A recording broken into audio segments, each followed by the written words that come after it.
Welcome to Warriors TV. We're joined by head coach Tony Hand. Hi Tony, how are you? Good, Andy. Thank you very much for having me on. So we're just past the midway part of the season. How's it going? It's going fine. I think like any coach or most coaches in the league would like to win a few more games. But obviously, I think in any given day when we've got a full squad, which is sometimes tough at the moment because we do have a lot of players who like work at the weekends or work on a Saturday. Sometimes we have 4 or 5 guys out on a Saturday. So we're then sort of juggling everything for the Sunday. But I think once we're at full strength, and we can beat any team in this league. But we have to go full strength because we're not the strongest team in the league. But there's a lot of players I feel that are excelling this year.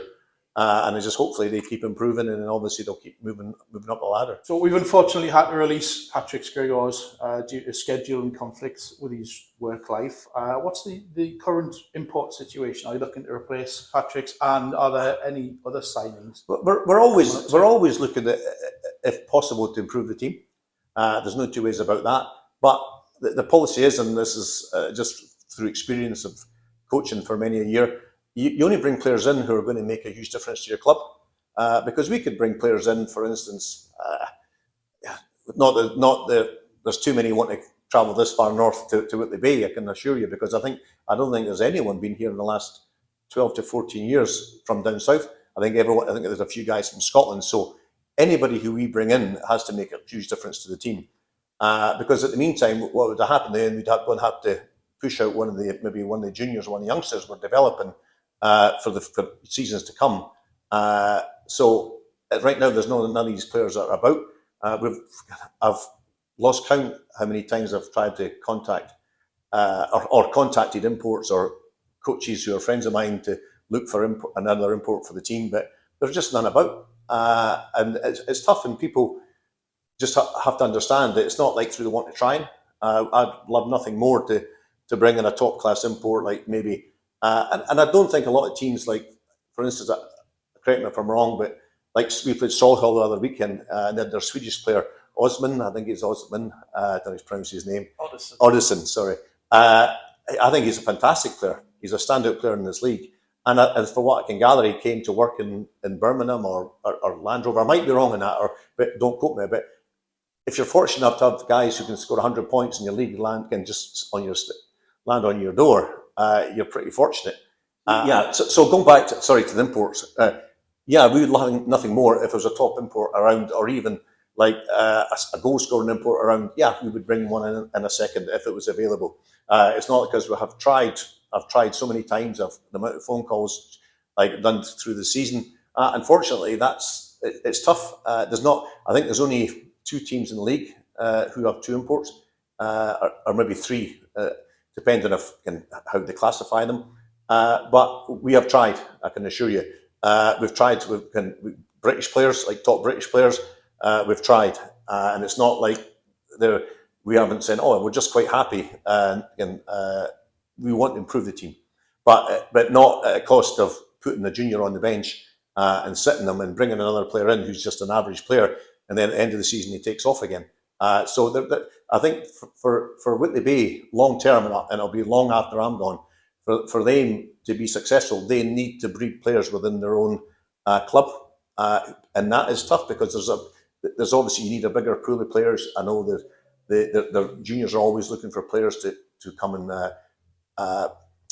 play in Whitley for the juniors. They've got a great setup here with good coaches, but we need to have not drip fed like 1 or 2. They need to, like, every year they need 4 or 5 guys, and pushing our guys out in the Warriors, and the youngsters pushing out the older guys in the team, not pushing them out but fighting for places, and that's healthy competition, and that's what they need. But they need to develop the players within Whitley Bay. If people think that they're going to a long-term success is trying to get guys from down south, it's a short-term goal, and really it can end up unless a player is really a key signing, it can actually end up having a reverse in your team. So on that subject then, how many players are there who are likely to break through into the senior team from the juniors? Well, we have at practice. We have five juniors every practice who train under 18s. We've got a great relationship with the juniors. As Gary says, he's loves how we're working with the juniors to try and get them to come through to the Warriors. But it takes time. Like for instance, we have like a player who Ollie Jardine, who's only 15. I think if we were allowed, and it's only because of the age restrictions, he'd be playing for our team right now because I think he's got that much skill to do it. But unfortunately, he has to wait till he's 16. And we've also got the players who came through last year, like Harvey, Jaden. We've also got Ethan Dunn, and there's a few other youngsters who are on the cusp of moving through as well. So we've got to make sure that these players keep going, and as well as the ones who are 22, 23, they keep going because that's going to be their team in years to come. But if you don't get them going, it's going to be tough.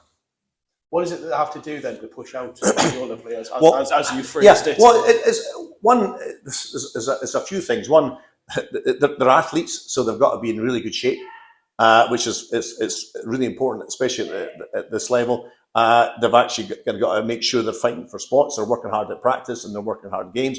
And what I find that a lot of the players, especially a lot of junior players, and even some of the mid to senior players, like it's what they do when they don't have the puck.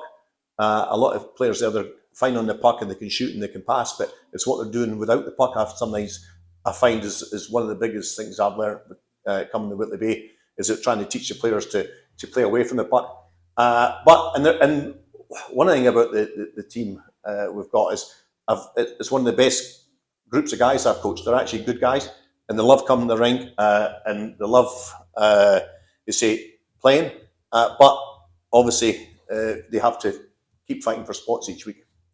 So are the juniors getting ice time? Definitely. If you ask, I'm pretty sure if you ask juniors and I speak to them regularly, they're getting way more ice time than they actually anticipated at the start of the year. On the road, they get more ice time on the road because obviously we're maybe five guys down at the weekend on the Saturday. Sorry, for guys who work for commitments, which is totally understandable. They have to obviously pay bills and they have to look after whatever they've got to do. So we have a few guys down, so they get more ice time on a Saturday. And if we are in a situation like it's difficult to play 4 lines in this league. It's not. In all due respect, we play teams that are playing 2 lines regularly. And we're always trying to play at least 3. And obviously we'll try and get the juniors on as much as we can.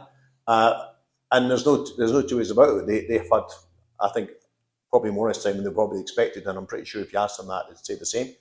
So how are you enjoying your time in Whitley Bay? I've been here a season. Like I say, this is probably about the 25th year of coaching. I've coached a lot, as you say, a lot of teams to national, international teams, to elite teams, and obviously amateur teams. I've still got a little bit of experience, but this has been one of the best groups of guys I've actually coached. They're actually decent guys who want to do well.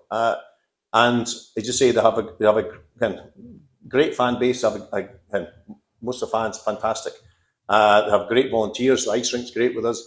There's a lot of things good, but there's things that we can long term that need to work on. And it is making sure that they're developing players within their own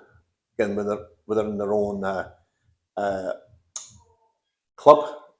But that just goes saying, doesn't mean. But these players have to be at the level to get to the Warriors. You can't just say, regardless, you've been in the 18s or the 16s, you're guaranteed, because all of a sudden the Warriors will be sitting there with 40 players.